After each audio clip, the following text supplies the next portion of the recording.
We are going to discuss an example in which Cauchy-Riemann equations are satisfied by a given function, but function is not analytic. It means Cauchy-Riemann equations are necessary condition for a function to be analytic but are not sufficient. तो example क्या है कि f of z is equal to square root of mod of xy where z is equal to x plus iota y is not analytic at the origin although the Cauchy-Riemann equations are satisfied at that point. तो किस तरह से करोगे? f of z आपका है u plus iota y, u of xy plus iota times v of xy and that is equal to square root of mod of xy. So that आपके पास इसके अंदर आयोटा तो कहीं है ही नहीं, तो it means v of xy is 0 and u of xy is square root of mod of xy.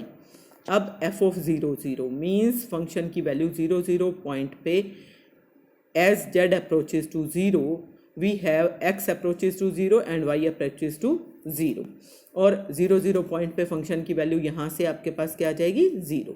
अब करली u by curly x by definition क्या होगा? एट दी पॉइंट 0 0 हम निकाल रहे हैं, तो किस तरीके से निकालोगे? मीन्स एक्चुअली आपके पास होना चाहिए u of 0 plus h minus y तो 0 ही रहेगा, इंक्रीमेंट सिर्फ x में लगनी है क्योंकि पार्शियल डेरिवेटिव ले रहे हो आप विद रिस्पेक्ट टू x. तो उस केस में अगर हम जो इंक्रीमेंट है जो कि हम h ले रहे थे उसको x ले लें तो आपका ये फॉर्मूला बन जाएगा u of x0 minus u of 0 0 divided by x and this is equal to u of x0 divided by x क्योंकि u ऑफ 0 0 यहाँ से आपके पास 0 आ जाएगा. ठीक है, अब it means u of x0 आपने यहाँ पे y को 0 पुट किया तो u ऑफ x0 की वैल्यू वो भी तो 0 आ गई ना, तो 0 divided by x and that will B 0. और सिमिलरली करली u बाय करली y भी 0 होगा, करली v बाय करली x भी 0 होगा, करली v बाय करली y भी 0 होगा. Hence all the four partial derivatives exist और एंड सेटिस्फाई Cauchy-Riemann इक्वेशंस. लेकिन f डैश 0 की वैल्यू अगर मैं निकालूं तो बाय डेफिनेशन वो क्या है? Limit as z approaches to 0 f of z minus f of 0 divided by z minus 0 and that is equal to limit as z approaches to 0 f of z, f of 0 तो 0 है ना, तो f of z by z. f of z की क्या value है? mod of xy square root means to the power 1/2 और z की वैल्यू x plus iota y where x approaches to 0 y approaches to 0. तो ये आपके पास फंक्शन आ गया mod of xy whole to the power 1/2. अब अलग अलग पाथ के अलोंग हम ये लिमिट लेते हैं. मान लो let z approaches to 0 along the path y equal to m of x. तो उस केस में जब x अप्रोचेज टू 0 होगा तो y ऑटोमेटिकली अप्रोच करेगा 0 को. तो f डैश 0 की वैल्यू यहाँ से अब आपकी क्या बन जाएगी? Limit as z approaches to 0 means उसमें आपने क्या ले लिया? x approaches to 0 x into y की value mx divided by x plus iota mx and from here 1/2 power लेनी है तो x स्क्वायर का 1/2 पावर में x आ जाएगा बाहर, square root of m whole square root and नीचे आ गया 1 प्लस आयोटा m क्योंकि x को मना के ऊपर से कट जाएगा. अब ये जो लिमिट है कांस्टेंट है लेकिन ये लिमिट यूनिक नहीं है, इट डिपेंड्स ऑन m. मतलब लाइन का स्लोप जैसे जैसे बदलेगा वैसे वैसे ये लिमिट भी बदलेगी and since the limit is not unique it means function is not differentiable at 0 means f dash 0 does not exist and so the function is not analytic. ठीक है, अब नेक्स्ट एग्जांपल देखो. Show that the function f of z equal to x cube into 1 plus iota minus y cube into 1 minus iota divided by x square plus y square when z is not equal to 0 and 0 when z is equal to 0 is continuous and that Cauchy-Riemann equations are satisfied at the origin yet f dash 0 does not exist. तो कुछ same type का example है. Function continuous है, Cauchy-Riemann equation satisfy होती हैं origin के ऊपर लेकिन फिर भी f डैश 0 जो है वो आपका एग्जिस्ट नहीं करता. ये आपको प्रूव करना है. तो किस तरह से प्रूव करोगे? गिवन फंक्शन आपका f ऑफ z ये था, इसमें रियल और इमेजिनरी पार्ट को सेपरेट कर लो.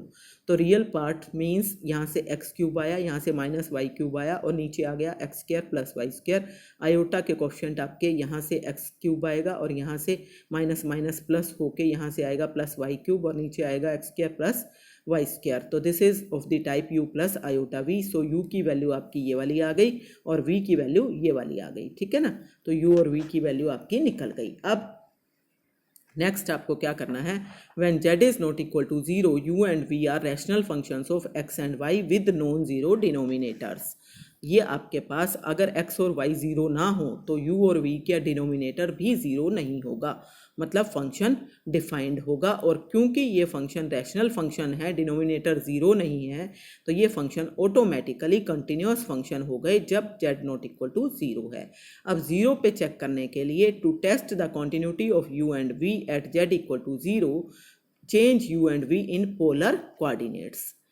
पोलर कोऑर्डिनेट्स में कैसे चेंज करते हैं, पोलर कोऑर्डिनेट्स में चेंज करने के लिए आप क्या करते हो, x को r कोस थीटा और y को r साइन थीटा पुट कर लो। तो u इक्वल आ जाएगा आपके पास यहाँ से r cos cube theta minus sine cube theta divided by cos square theta plus sine square theta, वो 1 हो जाएगा, ठीक है ना। और ऊपर r क्यूब को मनाएगा, नीचे r स्क्वायर को मनाएगा, तो कटने के बाद खाली r बचेगा। तो इट मीन्स आपके पास आया r इंटू वैल्यू क्या आ गई, ये वैल्यू आ गई r into cos cube theta minus sine cube theta. इसी तरह से v की वैल्यू आ जाएगी r into cos cube theta plus sine cube theta. और ये वैल्यू आने के बाद अब as z approaches to 0 so r approaches to 0 and limit r tending to 0, u की लिमिट अगर मैं लूँ तो वो भी 0 आएगी और v की लिमिट भी 0 आ जाएगी। And so limit of f of z as z approaches to 0 that is 0 and that is equal to value of the function f of 0, क्योंकि 0 पे फंक्शन की वैल्यू 0 दे रखी है। इसका मतलब आप ये कह सकते हो कि गिवन फंक्शन जो है वो कॉन्टिन्यूस है एट z इक्वल टू 0। तो means f of z is continuous for all values of z, क्योंकि जहाँ 0 नहीं था वहाँ तो रैशनल फंक्शन होने की वजह से कॉन्टिन्यूस था, और जहाँ 0 है वहाँ पे अभी अभी हमने प्रूव कर लिया है कि limit as z approaches to 0 f of z f of 0 के बराबर है, इसलिए कॉन्टिन्यूस है। Means function is everywhere continuous. अब आपको कोशी रीमान इक्वेशन सेटिस्फाई करवानी है, means curly u by curly x at the point z equal to 0 निकालना है। तो उसकी वैल्यू, क्योंकि आप partial derivative with respect to x ले रहे हो तो खाली x में इंक्रीमेंट आई, x y आ गया 0 0 पॉइंट पे ले रहे हो ना, इसलिए minus u 0 0 divided by x and x approaches to 0, और ये हो गया u x 0 बाय x। और u x 0 की वैल्यू आप कहाँ से निकालोगे, यहाँ से y को 0 पुट करोगे तो यहाँ से एक्स क्यूब आया, यहाँ से एक्स स्क्वायर आया, कटने के बाद क्या आएगा, x आएगा ना, तो u की वैल्यू x आ जाएगी, ठीक। तो u की वैल्यू आपके पास आ गई x, और ये x cube by x square x आ जाएगी ना, और नीचे भी x है तो x बाय एक्स मीन्स 1 आ जाएगा। इसी तरह से curly u by curly y at the point z equal to 0 कैसे निकालोगे, इंक्रीमेंट सिर्फ किस में लगाना है, y में। तो u eight the point 0 y, क्योंकि x और y तो 0 हो चुके हैं एक्चुअली, ये जो y हम शो कर रहे हैं ना, ये इंक्रीमेंट है। इसको y की बजाय आप कोई भी कांस्टेंट k लेके k अप्रोचेज टू 0 भी कर सकते हो, कोई दिक्कत नहीं है इसमें, ये बुक वालों के लिखने का स्टाइल है खाली। Minus u 0 0 divided by y, अगर यहाँ k करोगे तो यहाँ k ही आएगा और फिर यहाँ पे k टेंड्स टू 0 आएगा। तो उस केस में आपके पास u 0 y, उसकी वैल्यू आप वहाँ से निकालोगे जैसे अभी निकाली थी, डिवाइडेड बाय y, वो वैल्यू आएगी minus y cube by y square, और एक ये वाला y तो y क्यूब हो गया, कटने के बाद आ गया -1। इसी तरह से करली v बाय करली x की वैल्यू, अब v के अंदर इंक्रीमेंट किस में लगना है, x में, तो v x 0 minus v 0 0 divided by x, x approaches to 0, और फिर से पहले की तरह v में भी आपके पास क्या आ जाएगा, ये यहाँ से निकालोगे ना, ये रहा v, तो यहाँ पे भी y जब 0 हो गया तो x cube by x square means x बचेगा, तो x बाय x आएगा और दैट विल बी 1। और सेम टाइप से यहाँ पे जब आप करली v बाय करली y निकालोगे तो वो भी 1 आएगा क्योंकि उसमें प्लस है। अब यहाँ पे आप चेक करो, करली u बाय करली x और इज इक्वल टू करली u बाय करली x क्या आया हुआ है, 1 इज इक्वल टू करली v बाय करली y, करली v बाय करली y भी 1 आया हुआ है तो इक्वल है, ठीक है। और curly u by curly y is equal to minus क्योंकि ये -1 आया हुआ है, एक +1 है, तो curly u by curly y is equal to minus curly v by curly x। So Cauchy Riemann equations are satisfied. अब f डैश 0 अगर मैं निकालूँ तो that is given by limit as z approaches to 0 f of z minus f of 0 divided by z minus 0 and that is limit as z approaches to 0 f of z by z। क्यों f of 0 0 दे रखा है इसलिए। अब f of z की value आपकी जो already starting में दे रखी थी वही एज इट इज़ वैल्यू हमने लिखी और divided by z means x plus iota y वो आपके पास आ गया। अब अलग अलग पाथ के अलोंग आप इस लिमिट को निकालो और प्रूव करो कि यूनिक नहीं है। Suppose z approaches to 0 along the path x axis. जब x एक्सिस के अलोंग होगा तो इट मीन्स y कांस्टेंट होगा। y कांस्टेंट हो जाएगा तो इसका मतलब आपके पास क्या आएगा, y में कोई इंक्रीमेंट नहीं आएगी। तो उस केस में लिमिट एज f डैश 0 की वैल्यू आपके पास कितनी हो जाएगी, y की वैल्यू आपकी, जब y में कोई इंक्रीमेंट नहीं आई तो y को आप ये मान के चलो कि y कांस्टेंट है, तो उसमें से माइनस होने के बाद y कैंसिल आउट हो जाएगा और सिर्फ आपकी x की टर्म्स बचेंगी, y इज 0। तो x cube plus iota x cube divided by x square into x, यही तो बचा। तो ये भी एक्स क्यूब हो गया ना, एक्स क्यूब ऊपर कट जाएगा तो 1 प्लस आयोटा। और अगर मैं z approaches to 0 along the path, अगर देखो मैं यहाँ पे y एक्सिस के अलोंग करती हूँ ना, तो y एक्सिस के अलोंग क्या होगा, x 0 हो जाएगा, ये x 0 हो जाएगा, ठीक है। तो उस केस में यहाँ से क्या आएगा, माइनस वाई क्यूब और प्लस आयोटा वाई क्यूब। तो वाई क्यूब कॉमन लेंगे तो -1 प्लस आयोटा आएगा और नीचे क्या आएगा, आयोटा वाई क्यूब, ठीक है। और जब आप आयोटा को काटोगे ना तो सेम लिमिट आ जाएगी। तो इसलिए आपने यहाँ पे पाथ दूसरा लिया गया है along the path y equal to x. तो y इक्वल टू एक्स के केस में आपको y को x के इक्वल पुट करना है, तो ये 0 हो गया। यहाँ से आपके पास आ गया 2 टाइम्स एक्स क्यूब और ये आपके पास 2 टाइम्स एक्स स्क्वायर बन गया और ये बन गया x कॉमन आके 1 प्लस आयोटा। तो 2x cube iota 2x cube into 1 plus iota, ये कट गया तो आयोटा बाय 1 प्लस आयोटा। ये वैल्यू अलग है और वो वाली वैल्यू आपकी अलग है। तो इट मीन्स आपके पास क्या आया कि ये वैल्यू और ये वैल्यू क्योंकि सेम नहीं है, तो इट मीन्स डिफरेंट लिमिट्स आने की वजह से आप ये कह सकते हो कि function is not differentiable at the origin, ठीक है। तो फंक्शन कॉन्टिन्यूस है, कॉशी-रीमान इक्वेशन सेटिस्फाई हो रही थी, लेकिन फिर भी फंक्शन डिफरेंशिएबल नहीं है। अब नेक्स्ट एग्जाम्पल देखो, ये अलग एग्जाम्पल है और जैसा कि आपकी बुक में दिया गया है मैं उससे डिफरेंट करवा रही हूँ आपको, और ये मेथड इजी भी है, आप इसको ध्यान से देखो। Show that the function f of z equal to e to the power minus z to the power -4 where z is not equal to 0 and f of 0 is equal to 0 is not analytic at z equal to 0 although Cauchy-Riemann equations are satisfied there। तो f of z की value u plus iota v होती है और वो आपकी है e की power -z to the power -4। तो z जो है उसकी वैल्यू है x plus iota y to the power -4।